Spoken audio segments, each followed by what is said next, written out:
Meu nome é Adriano dos Santos e o objetivo desse vídeo é fazer uma breve explanação sobre alguns dos pontos referentes à PEC 45/2019, referente à reforma tributária, especialmente naquilo que afetam os municípios ou que afetam os contribuintes municipais. Obviamente, a reforma é muito extensa, tem vários pontos, tem vários itens. O foco do vídeo não será em apresentar se ele tem um impacto positivo na receita ou não, mas sim um conteúdo mais técnico no ponto de vista de apresentar as situações que foram modificadas ou o que foi alterado na reforma em relação aos tributos municipais, à fiscalização e aos impactos que isso vai gerar em legislação do município ou não, necessidade de adaptação ou não. Então, são alguns pontos que vão ser abordados. Obviamente, aos poucos, o contributo vai fazer cada vez mais vídeos detalhados, informações mais detalhadas, para que o fisco possa conhecer, para que os contribuintes municipais possam conhecer as mudanças, enfim, que vão gerar essa reforma tributária, as mudanças que vão ocorrer em relação a essa mudança constitucional. Primeiro ponto, então, que vai ser apresentado na tela justamente o que foi modificado, os artigos, enfim, para fazer um detalhamento. A fins apenas de facilitar, seguir a ordem aqui da publicação. Primeiro ponto, que é a mudança trazida na reforma, relacionada ao Simples Nacional. No primeiro momento, de forma muito sucinta, o Simples Nacional não vai ser modificado, as regras vão continuar a mesma para o optante do Simples Nacional, e ele vai ter a opção de permanecer no Simples Nacional, recolhendo ISS e ICMS, tendo em vista que esses dois tributos vão ser extintos, como vai ser visto mais para frente, não é uma extinção imediata, isso vai ser uma transição, mas o Simples Nacional fica mantido.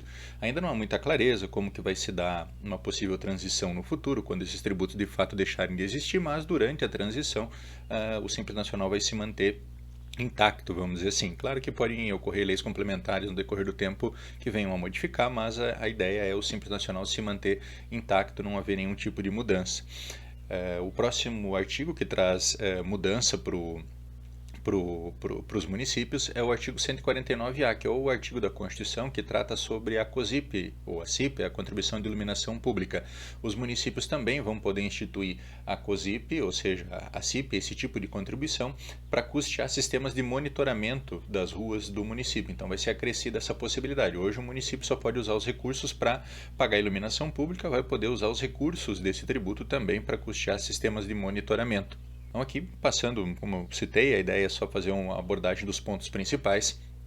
O IPTU, que vai ser um tributo também modificado pela reforma, ele estabelece que o município ele pode instituir a base de cálculo do IPTU, que é a planta genérica de valores, através de ato do Poder Executivo, ou seja, por decreto. Mas isso vai depender de critérios que sejam estabelecidos na lei do município. Então, se o município hoje tem uma planta genérica, por exemplo, definida em lei, com valor por área, por metro quadrado, por bairro, ele não pode automaticamente, já no ano que vem, fazer uma planta genérica por decreto. Ele precisa alterar a sua lei, adaptar a sua lei para estabelecer os critérios que vão ser utilizados para atualização. Esses critérios podem ser a periodicidade, a forma que isso vai ser feito, recomenda-se já de imediato que seja feito no sentido de ser laudos técnicos elaborados com base em normas técnicas, especialmente da BNT, enfim, mas o município vai ter que alterar a sua lei, se ele tem hoje previsto na lei, para que a nova lei se adeque às mudanças constitucionais. A principal mudança, sem dúvida nenhuma, da reforma é relacionada à criação de um novo imposto, que é o IBS, e a extinção do ISS e do ICMS, além de outros tributos federais. O foco aqui é tratar dos tributos municipais, então vai ser dado foco ao ISS, então o ISS vai ser extinto por um novo tributo, por um novo imposto, que é um imposto com várias características novas, ou seja, que nunca existiu um imposto dessa categoria na Constituição, ou seja, uma novidade em vários aspectos. Ele é um imposto que tem a competência compartilhada entre Estado, Distrito Federal e municípios, que é o IBS. Então o IBS vai substituir o ISS e o ICMS. Então foi criado o artigo 156A e esse é um imposto que ele é de competência compartilhada, ou seja, estados, Distrito Federal e municípios vão compartilhar obrigações tanto de legislação sobre esse imposto, que vai ser visto mais à frente, as limitações, como é que vai funcionar isso, e também de fiscalização. Então, esse vai ser o imposto criado, o IBS, ele vai ter várias características, aqui vão ser destacadas algumas, por exemplo, ele vai ter uma legislação única e uniforme em todo o território nacional, então a legislação do IBS vai ser igual no Brasil inteiro, cada ente federativo vai poder fixar sua alíquota por lei específica. Um município, por exemplo, ele não vai poder criar qual o modelo de nota do IBS. a empresa fazer a nota. Isso não compete ao município, mas o município vai definir a alíquota que vai ser utilizada no IBS. A alíquota definida, né, para o IBS, ela vai ser igual para todas as atividades. Então o município ele não vai, diferente do ISS hoje, para esse serviço a alíquota é 2, para esse é 3, não. Para o IBS a alíquota do IBS no município é X%. O município vai definir a alíquota para todas as atividades, não vai poder fazer uma alíquota diferenciada.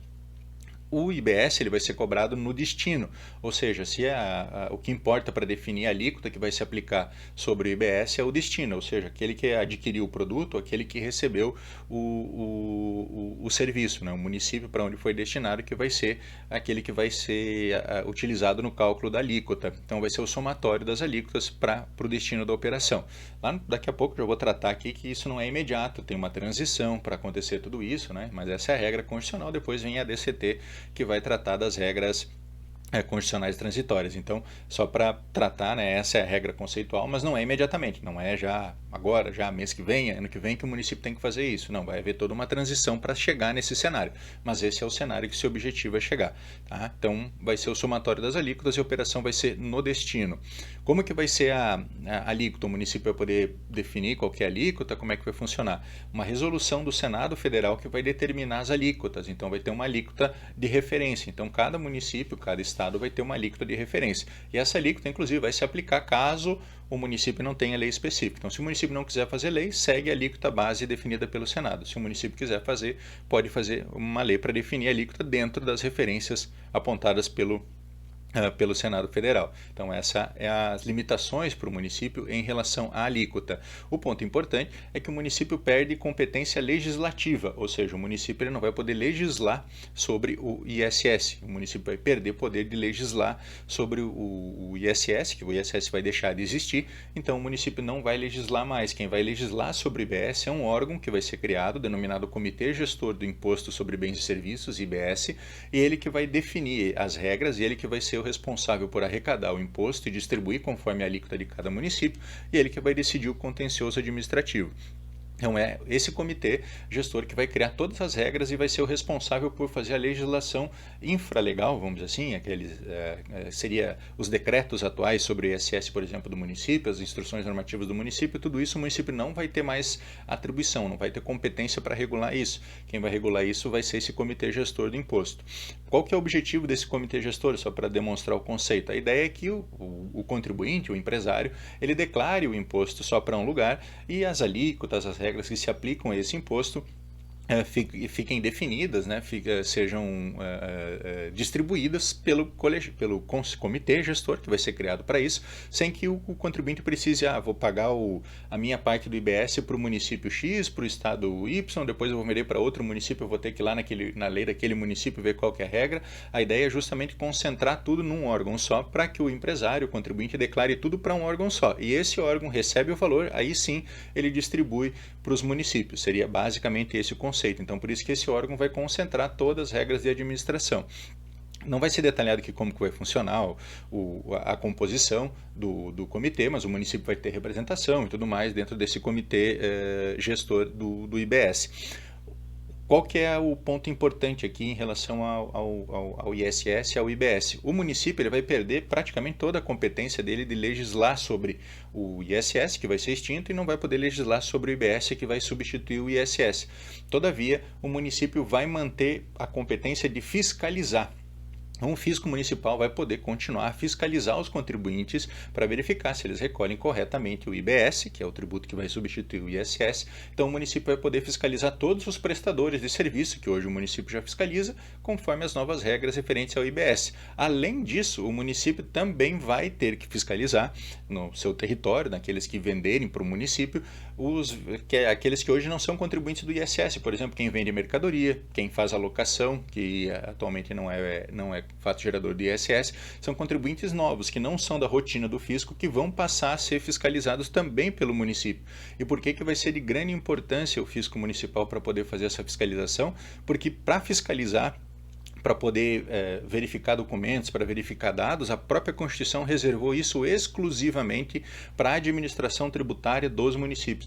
Então, só aquele que está vinculado à administração tributária do município, ou seja, aquele que tem a competência de lançar tributos lá nas suas atribuições, o fiscal, o auditor, que vai poder fiscalizar as empresas, vai poder fiscalizar também se o que o município recebe lá do comitê gestor está correto ou não.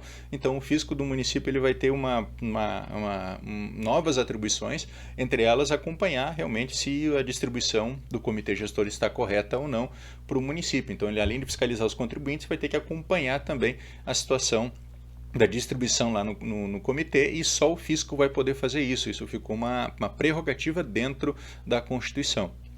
Então, essa é uma mudança significativa, uma ampliação significativa das atribuições do fisco municipal. Então, é importante, né, o fisco ficar a par justamente desses detalhes, e o município também está ciente da importância do fisco municipal para fazer esse controle, para fazer essa fiscalização. Então, aqui vamos começar a tratar da transição, ou seja, como que vai funcionar a transição para entrar em vigor o IBS, né, especialmente, né, voltado o foco, claro, para os tributos municipais. Em 2027 e 2028, o imposto previsto no 156A, que é o IBS, vai ser cobrado na alíquota estadual de 0,5 centésimos por cento e a alíquota municipal de 0,05%. Então, vai ser em 2027 que o IBS vai começar a entrar em vigor. Então, até lá, o ISS continua na íntegra, não muda nada em relação ao ISS e não começa a ser pago o IBS. O IBS vai começar a entrar em vigor em 2027. Então, até lá vai ser feita toda a regulamentação, toda a formação do comitê gestor, tudo mais, para em 2027 ele começar a entrar em vigor para o município. Para o estado vai começar a entrar em vigor um pouco antes, mas para o município em 2027. De 2027 a 2028, a alíquota já está definida aqui. Lá em 2029 a 2032, a alíquota prevista para o ISS vai começar a ser cortada, começar a ser fatiada, vai começar a ser reduzida. Então, lá em 2029, a alíquota do ISS vai ser 9 décimos do que ela é, né, na lei do município. Lá em 2030 vai ser 8 décimos, lá em 2031 7 décimos, em 2032 6 décimos do que ela é na lei do município. E nesses anos o Senado Federal vai começar a incluir as alíquotas do IBS, alíquota municipal, ou seja, vai começar a tirar o ISS aos poucos e começar a entrar o IBS. Lá em 2033, o ISS vai ser extinto em definitivo. Então, o que acontece? Nada do município mexer na lei do ISS e nada das empresas deixarem de pagar o ISS nesse momento. O ISS continua a ser um tributo, vai continuar a vigorar até 2033 e até 2027 ele vai ser o tributo normal. O IBS não vai entrar em vigor ainda até 2027. Então, todo esse período de transição que é preciso ter cuidado. O município também vai ter limitações na modificação da sua legislação. Ele não tem que revogar a lei de ISS, isso é muito importante. O ISS continua a existir. Então, o município ele vai ter essa transição. Essa transição não vai ser o município que vai fazer, vai ser o Senado que vai definir essas regras, né? Pela Constituição vai ser resolução do Senado, que vai fazer essa transição e estabelecer a alíquota do IBS durante a transição. Então, até 2033. Então, 2029 a 2033, a receita dos municípios, né, a alíquota dos municípios referente ao IBS, ela vai ser definida pelo Senado para que ela mantenha equivalente àquilo que reduziu da alíquota. Então, o que reduziu do ISS naquele município, a ideia é que a alíquota do IBS acrescente exatamente esse percentual de redução. Então, o equilíbrio vai ser definido pelo Senado, não vai ser o município que vai fazer essa transição. Até 2033 o município não vai poder mexer, vamos dizer assim, nas regras do ISS, vai ser o Senado que vai fazer essa transição.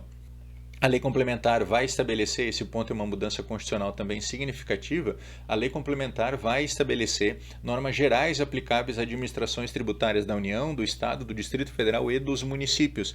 Vai dispor deveres, direitos e garantias dos servidores das carreiras de que trata o inciso 18 do caput. Ou seja, as regras para a carreira fiscal vão ser unificadas a nível nacional. Então vai ter que ter uma lei complementar que vai estabelecer regras gerais para as administrações tributárias da União do Estado e do Distrito Federal e dos municípios.